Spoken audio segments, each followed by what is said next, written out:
Persona is a game series that needs no introduction, so I'm not going to introduce it. Just know that I'm about to say some pretty controversial things about this series that we all love.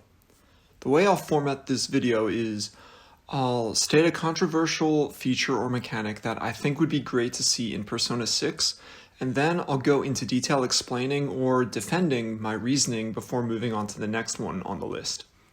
This video will contain spoilers for Persona 3, 4, and 5, since I'll be making some comparisons using them as my primary examples, and also because I'm assuming Persona 6 will use the wildly successful Persona 5 as a foundation for its systems and mechanics.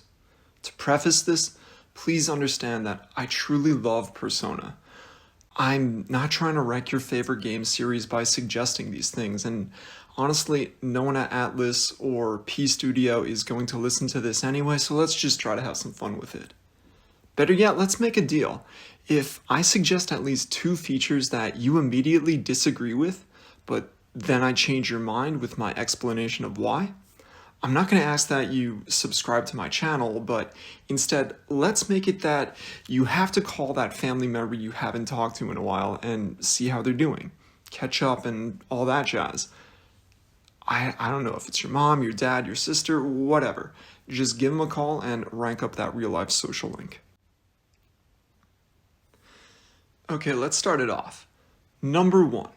The only character I want complete control of during battle is the main character. Look, I get it. It's frustrating when Mitsuru keeps using Marin Karen on everything because she's a rich girl who thinks SP just grows on trees. I wanted to get ahead of this so you all don't immediately rush to the comments section. I plan to offer some solutions to this, but first let me explain the entire context. I'm not saying we should do away with the strategic suggestions where you're able to tell your party members go all out or conserve items, but I only want to be able to select specific actions for the main character. I'm aware that this has been an option in the more recent Persona games, but I'm going to double down and say that I'd prefer it to be the only option, so that the combat encounters would be balanced around it. I understand that's kind of like a restriction on top of a restriction, and I'm going to have to work even harder to dig myself out of this one, but taking away the option to choose would prevent you from being put in a position where you're making the game harder for yourself just to play this way. Let me give you an example of why this is important from World of Warcraft. There was once this neat little dungeon called Scarlet Monastery that had arguably great mid-game loot, but it was deep in Horde territory. If you were not a member of the Horde faction, part of the challenge would be traveling with your party to either PvP battle or sneak your way into this dungeon. Just attempting to get there took resources, planning, and at least some movement prowess on part of your party. Do you plan it out and go at a time when there's fewer people online? Should you all rush there together? Maybe sneak in a warlock and 2 others to summon everyone else. Do you dare use the summoning stone out in the open? You literally had to go on an adventure before even seeing the content that actually is inside of the dungeon itself. These days, with optimizations such as the Dungeon Finder, all you need to do is log into the game, open up a window in the UI, select which dungeon you'd like to go to, and you'll be instantly transported there with a full party of others looking to do the dungeon as well. Is it easier this way? Yeah. Does it remove the entire emergent adventure that used to take place? That it does. Do you still have the choice to do it the other way? Sure.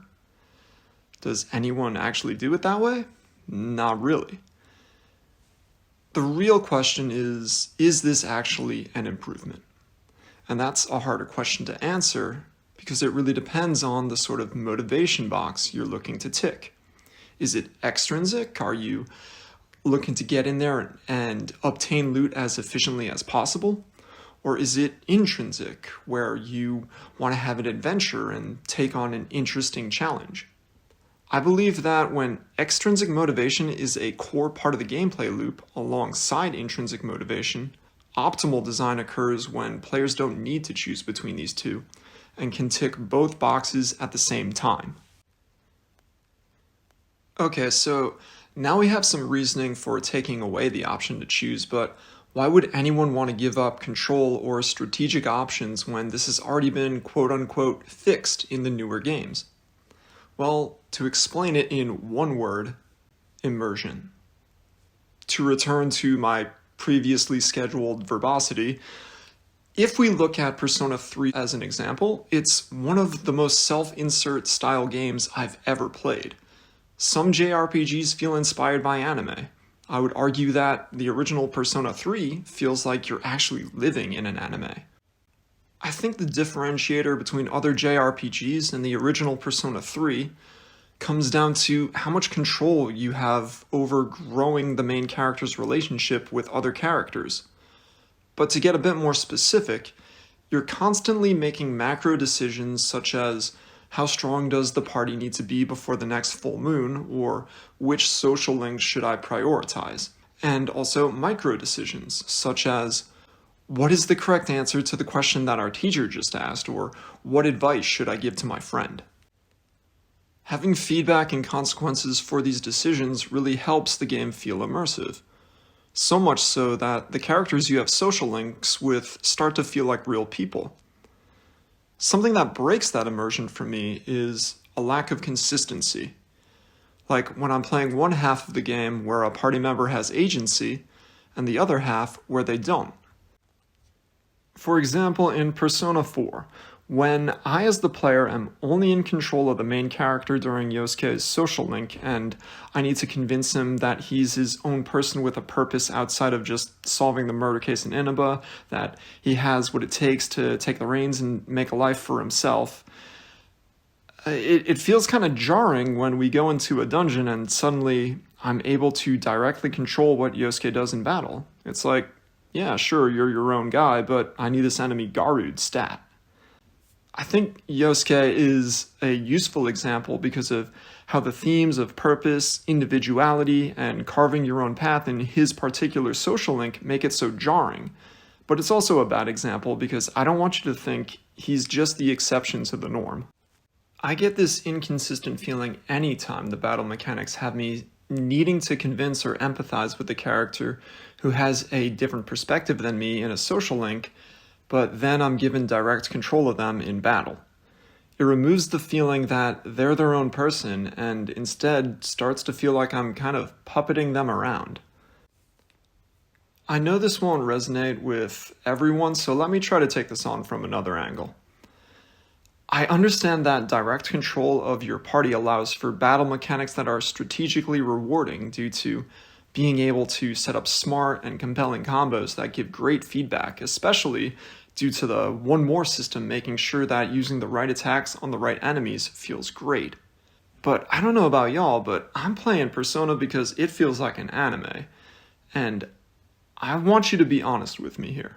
Which of these scenarios has more anime hype?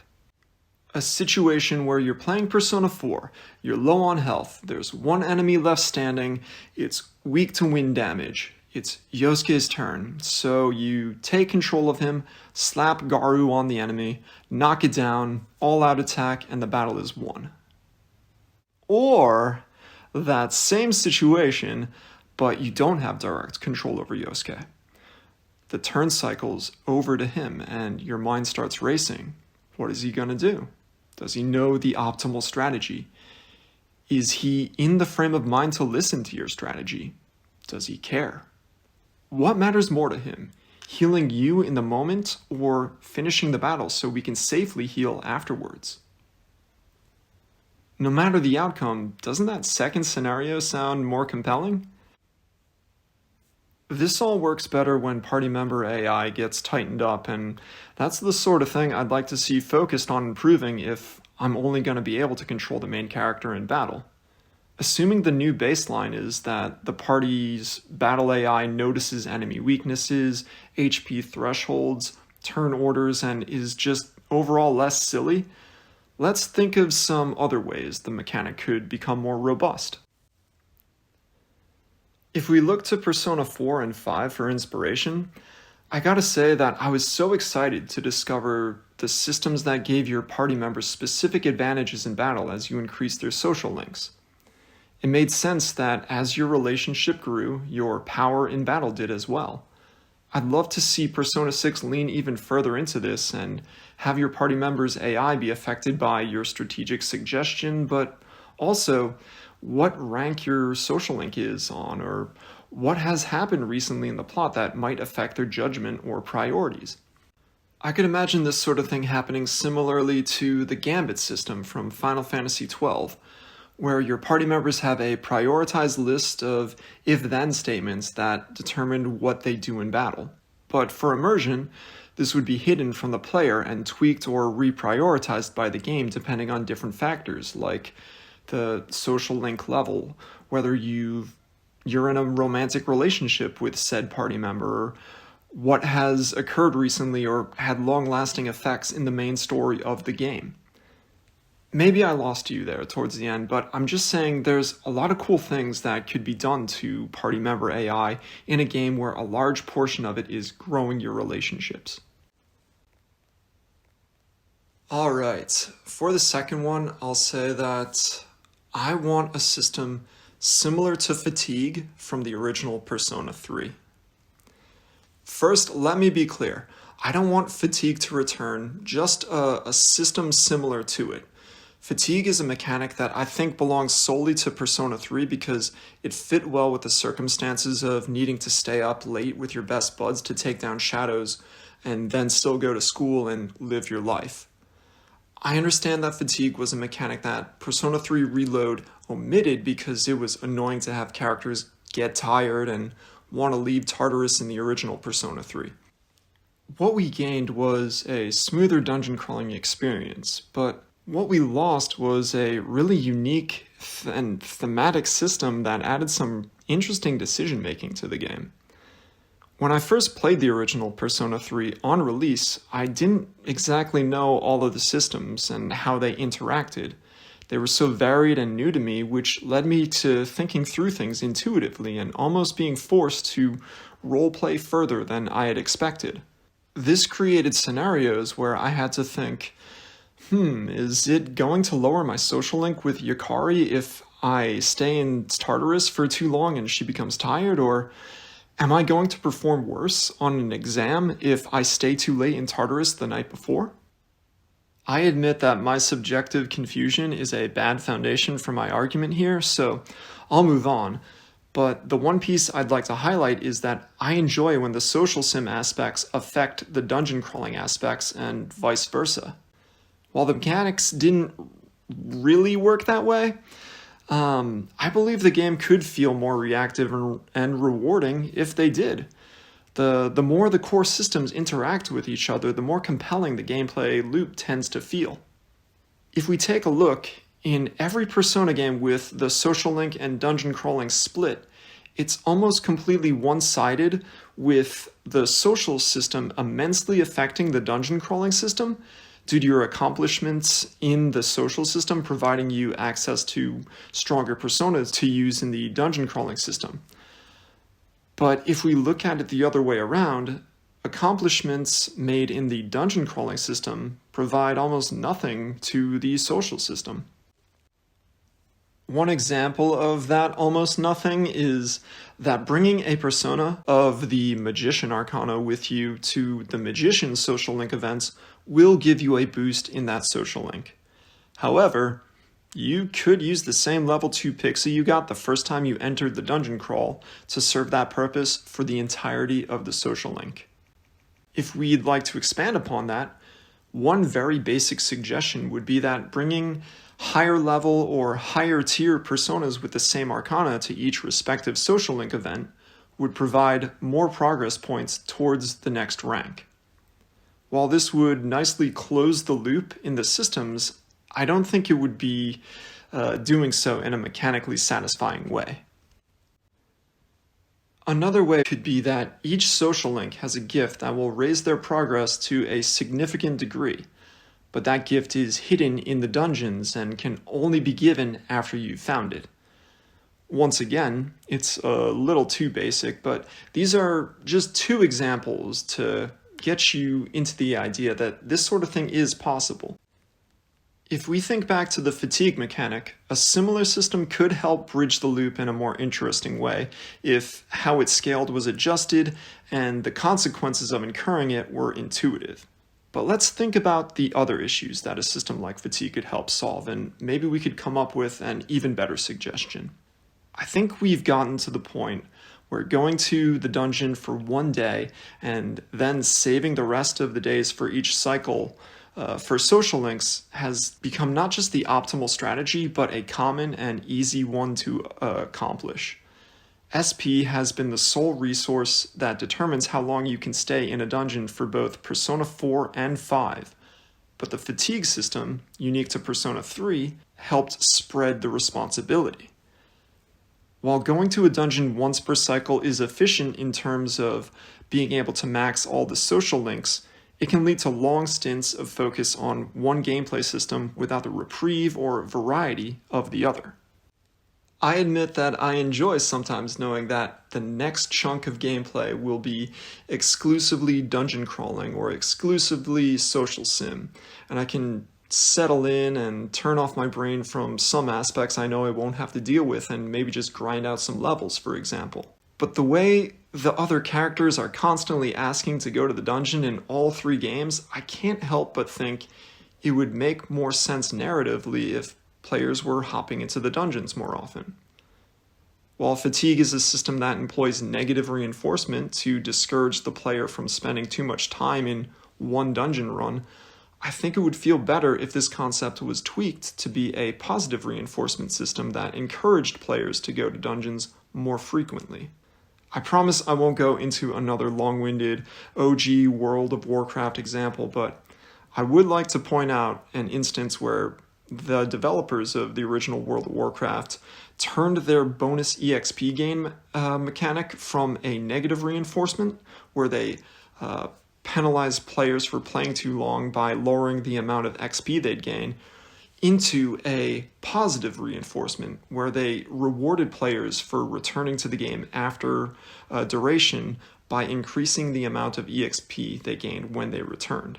With that simple framing change, player feedback on the bonus XP mechanic went from everybody hating it to everybody loving it almost overnight. We don't have a straight one-to-one match in Persona, however, there is a way we could do something similar. Let's say anytime you decide to go to the dungeon the next 3 days, you'd feel inspired and be able to gain double the amount of rank points per social link event. This would encourage players to hop into dungeons more frequently so they could keep the double points going. Since players know they'd be in the dungeon portion more often, they wouldn't feel pressured to accomplish as much in one go. And we'd also get some bonus points for design if the narrative and themes of the game center around something like searching for inspiration and maintaining that momentum, that sort of thing. Once again, this is not the perfect solution. It hasn't been number crunched or extensively system designed, and double is way too much, but it's just me tossing out the first thing on my mind to give you an example that technically could work. I just think there is a pathway to bringing more compelling decision-making and variety to the current optimal strategy of cram all your dungeon diving into one day, because that has felt kind of forced for years now.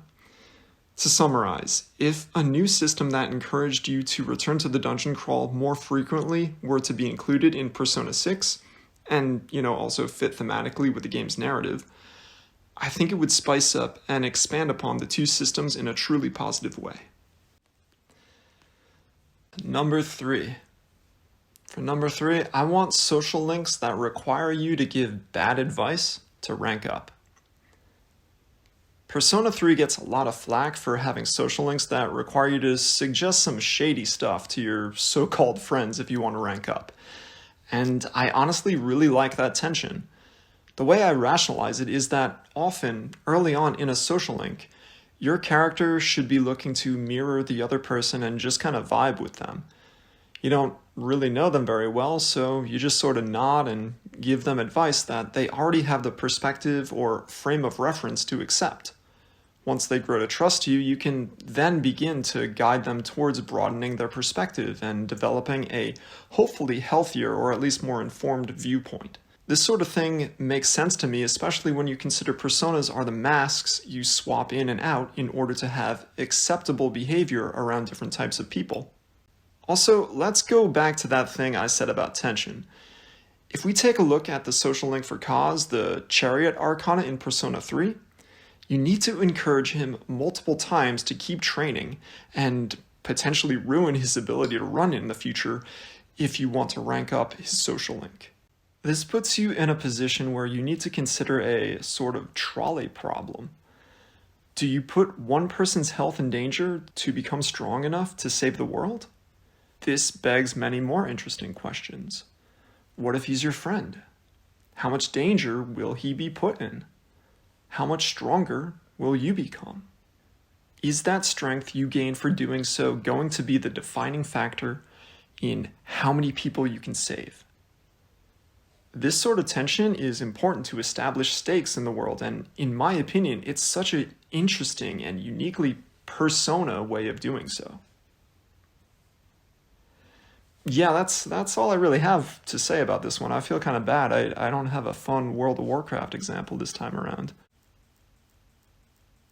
For number 4, I do not want there to be a mascot character in Persona 6. Yeah, not as controversial as the rest. I do want to dig into this one a bit, but before that, I'll give you a hot take that I think is actually properly spicy, which is that everyone hates Morgana for the wrong reason. Morgana from Persona 5 gets a lot of hate, and I wasn't really surprised until I found out the most common reason why, which is that everyone thinks he's constantly preventing you from going out at night. While this is technically true, the way this is implemented is just so thin that it kind of tears a hole through the fourth wall for me, and I can't suspend my disbelief that this little cat guy is actually the one to blame. It should be said that if you could go out every night that was playable in Persona 5's calendar, you'd blow through the activities that were available with little to no tension or need of prioritization because the amount of nighttime activities are far too few for how many days are playable in Persona 5. This problem also existed in the original Persona 3, which led to the last few months of the game feeling kind of like a drag and just going through the motions. You didn't have access to any more social links at night since there were only 2 and you've likely completed them earlier in the game, so you just either went to Tartarus or you went to bed. To avoid this issue in Persona 5, the devs decided that instead of adding more activities or rebalancing how quickly you could get through the nighttime social links, they decided to simply prevent you from going out on seemingly arbitrary nights for seemingly arbitrary reasons.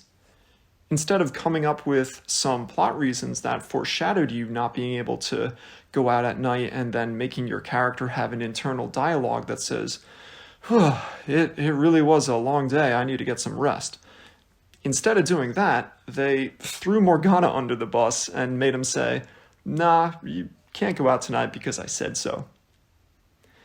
And you, dear audience, y'all shot the messenger. And look, Persona 5 is the most polished JRPG I've ever played, but this is not a Morgana problem. This is a game design problem. A Morgana problem, or really, my problem with mascot characters in general. Hang on, can I just give myself a pat on the back for that segue? I think we can all agree that was quite a tangent, but I really found my way back there, didn't I? My problem with mascots is that, more often than not, they will enter a well-crafted and tense scenario or plot point and just drain all of the tension out of the scene with one low-effort joke or pun. When these mascots aren't being creeps to the female characters under the guise of, oh, they don't know any better because they're new to human ways. Like, when they're not doing that kind of stuff, that could be a video all on its own, they're stepping on every moment that could have some impact and deflating it to keep the tone light. And that's just the thing. I don't want Persona 6 to have a light tone. I want serious events to happen that are taken seriously and have long-lasting effects. I don't want the entire story to be doom and gloom, but I do want there to be stakes and tensions between characters that get resolved in compelling ways, ways that are earned. Part of the darkness that the older Persona games have is what sets the series apart. Narratively speaking, mascot characters are a cheap way of balancing the tone, and I think the writing in Persona deserves better, and has done better without them in the past. For number 5, I want multiple optional endgame bosses that require specific strategies to beat. After making one of the most viewed guides on how to beat Elizabeth in Persona 3 Reload without Orpheus Telos, I started to get a surge of comments on that guide claiming that bosses like this are unfair and should not be in the game. And here I am asking for more of them. The thing is, I totally understand where the differing perspective comes from. Let's talk about Elizabeth specifically.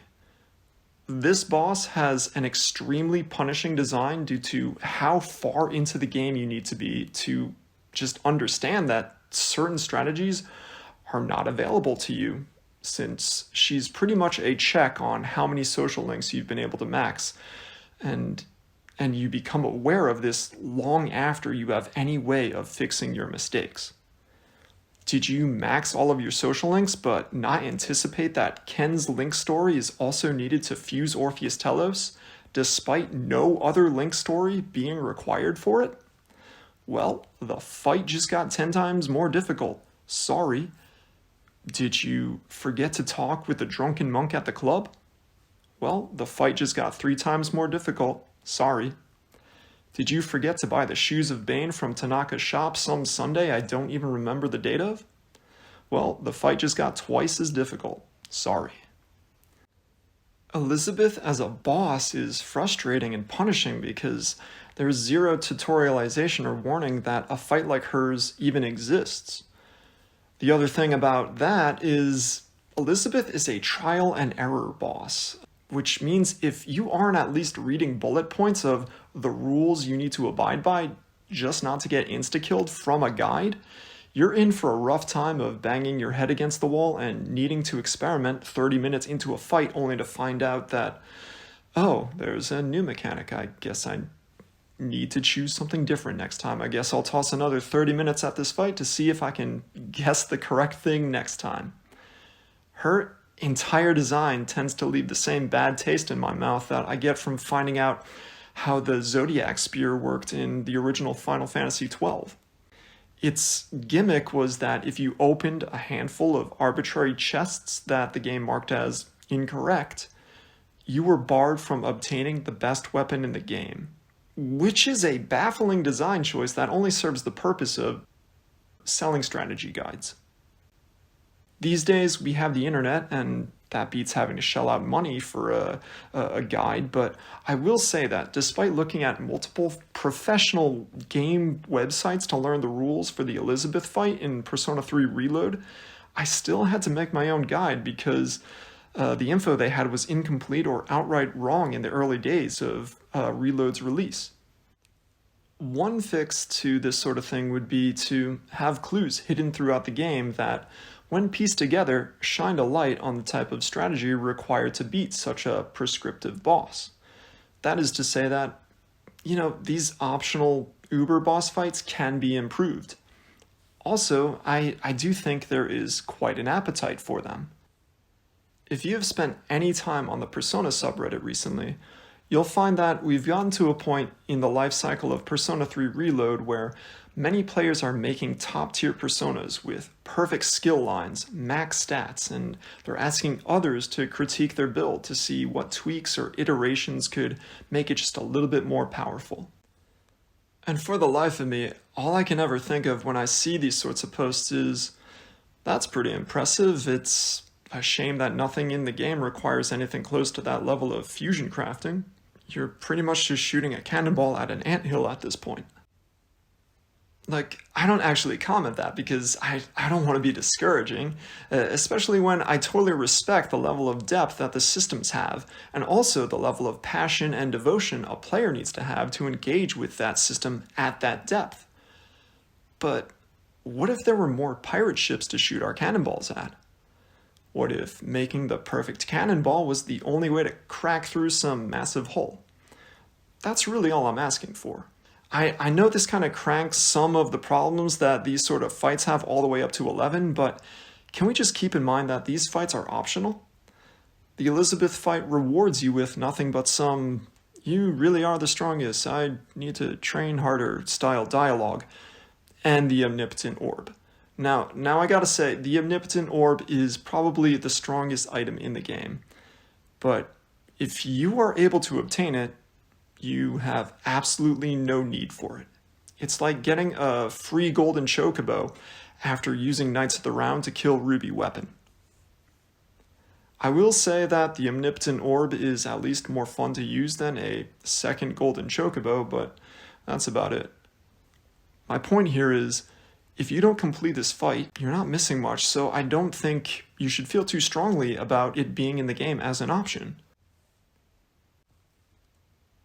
We've kind of come to an age where even in RNG loot-based games, players have decided that if an item is in the game and they purchase that game and they have played that game for an amount of time that they deem to be significant, that item should automatically be theirs to experience.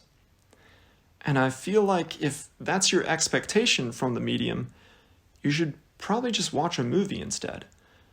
I could probably make an entire video of why I appreciate Tyrael's Might being in Diablo 2, despite the fact that I know it will never drop for me, but I digress.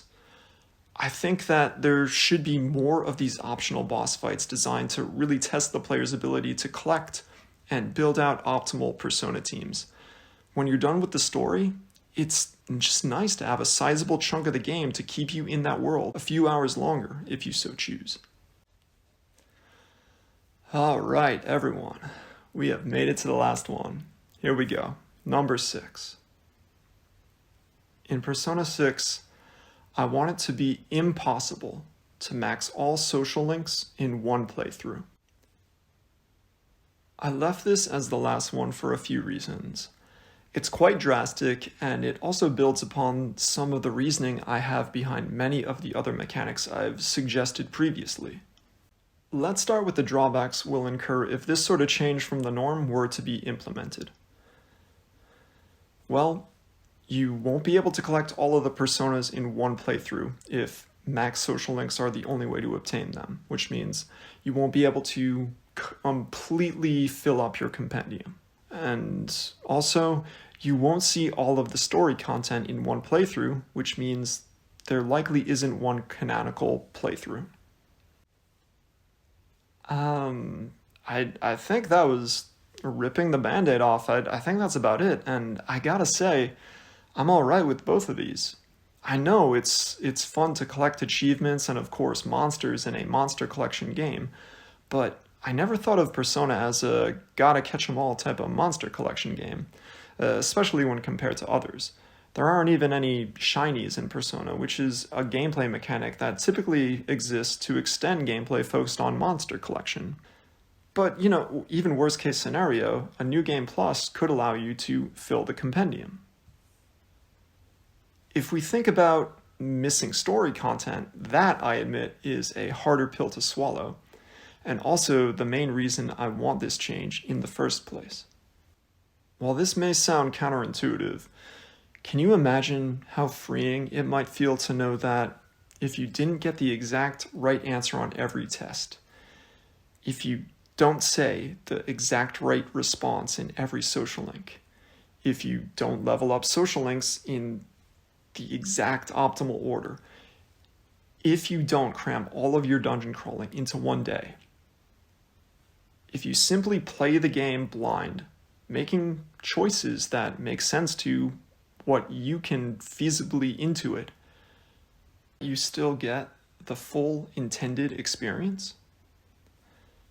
Sure, you should be incentivized to use your time well, but when the game is not only designed with the possibility of being played optimally, but also incentivizes doing so with powerful rewards like Orpheus Telos, that sort of design starts to pull me straight out of the game and right into Googling the guide. And I'm not the only one. If we remove such a huge extrinsic motivator for playing quote-unquote perfectly, players would be able to play out the situations that feel right to their own personalities and intuition. They could follow their friends' bad suggestions. They could take a chance with a social link. They could split up the way they explore the dungeon and the social links how they see fit. They could immerse themselves in the world and be encouraged to make their own path that they could later share with others. To support a change like this with some structure, I think it would be interesting to maybe have character archetypes that you could choose to lean into based on social skills, rather than being a sort of master of everything, and maybe your character is courageous but a slacker academically. Maybe they're a brainiac but kind of shy. Maybe if you get an answer wrong in class, your charm won't raise, but your academics will because you learned something. By framing the positive, players could feel less of a compulsion to look up the correct answers or save scum and thus stay committed to their character and sink into the world and the experience more easily. Can you imagine picking up Persona 6 and getting to enjoy it as if you were playing Persona for the first time?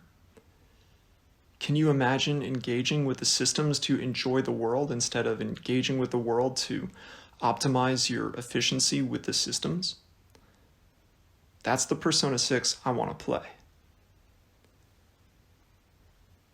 At first glance, this will all sound like, yeah, just make it more like Persona 3. I get that. Persona 3 was such a weird and unique game when it came out, and I love it despite its flaws. Even more than the insanely polished Persona 5 and the admittedly Goldilocks-esque Persona 4.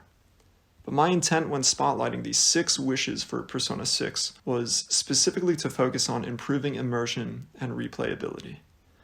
Some of these may seem overly restrictive and not features at all, but from my perspective, part of a game designer's role is to know when to give players choices and when to craft an informed and curated experience.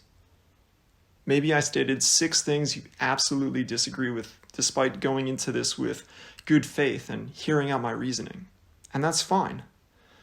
I'd love to hear what resonated and what didn't in the comments if you have some time to give me that feedback or have a conversation. My game design philosophy will likely grow and mature over time the more I learn and experiment with elements of it myself. If you'd like to follow my journey doing so, feel free to subscribe to this channel. I'm happy I got this video out when I did because I think sooner rather than later, we're going to be learning quite a bit more about the real features that will be in Persona 6. Whatever they are, I'm hoping we'll all be pleasantly surprised. Thanks for watching, everybody.